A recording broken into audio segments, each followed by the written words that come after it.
tila pasan-pasan na daw ni Aling Elnora Ansing ang daigdig nang maranasan niya noon ang isang dagok sa kanyang kalusugan. Taong 1989, nung naramdaman ko ang pamamanhid mula sa paa hanggang sa balakang ko, ang sakit-sakit ng kaluban ko. Alas gumagapang na siya, mamimilipit siya ng sakit. Pag minasdan nga siya ng ina niya, tumutulo na lang yung luha ng ina niya dahil sa awa. Pero nadagdagan pa ang matinding sakit na ito. Nung nagkasakit ako noon, kasama ko pa yung asawa ko. Sinamahan ba niya ako na doon sa doktor, yung unang pa-check up.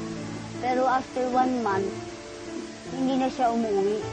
Tapos tinawagan ko, nalalaman ko doon sa pinsan din nila kasama sa trabaho na meron na daw ibang pinakasama. At para sa isang ina, masakit talaga. Siyempre bilang ina kasi dapat kasi bilang magulang, ikaw yung mag-aruga sa mga anak mo. Pero dahil nga sa sakit ko na talagang nagpahirap, nawalan ako ng trabaho.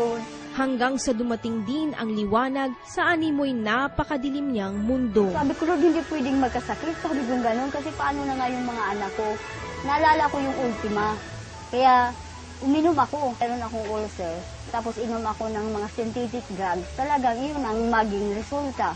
Kaya nung uminom ako ng ultima, alang araw lang, ininto yung sakit. Sa ngayon, araw-araw pa ding umiinom si Aling Elnora ng produktong Ultima C ng Uno para mapanatiling maganda ang kalusugan. At ito daw ang maibabahagi niya sa atin. Amazing!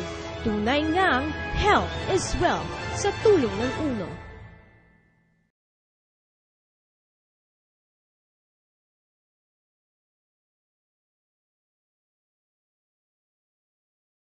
Larawan ng isang masayahin at palakaibigang dalaga ngayon si Marie Grace Cosejo o Cash. Pero hindi siya ganito dati. Siguradong nasa lahi namin kasi yung papa ko before.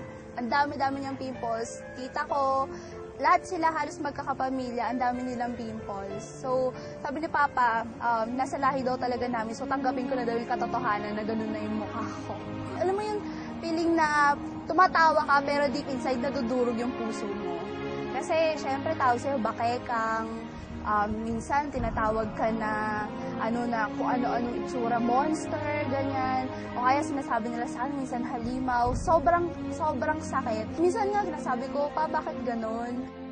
Sabi sa akin ng papa ko, dumating siya, may dala siyang mga plastic.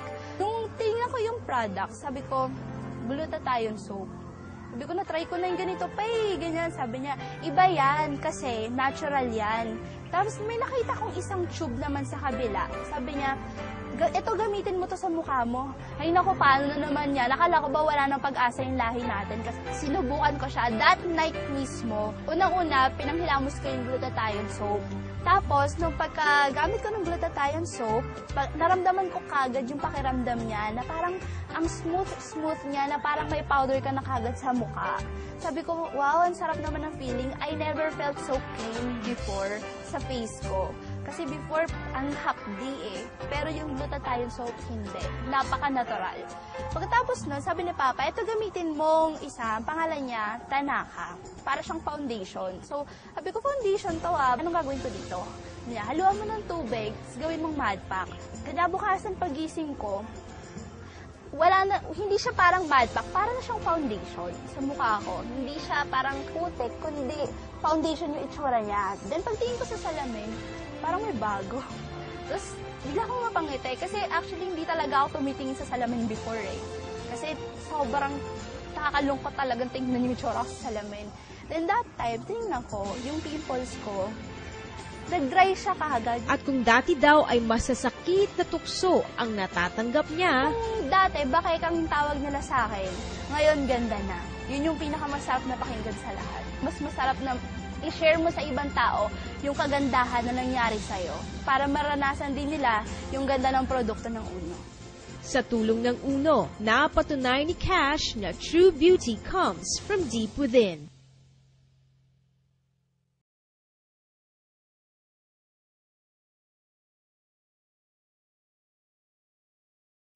Payat, patpatin at hindi magana kumain. Ganito ang itsura noon ni Theodore Cosejo.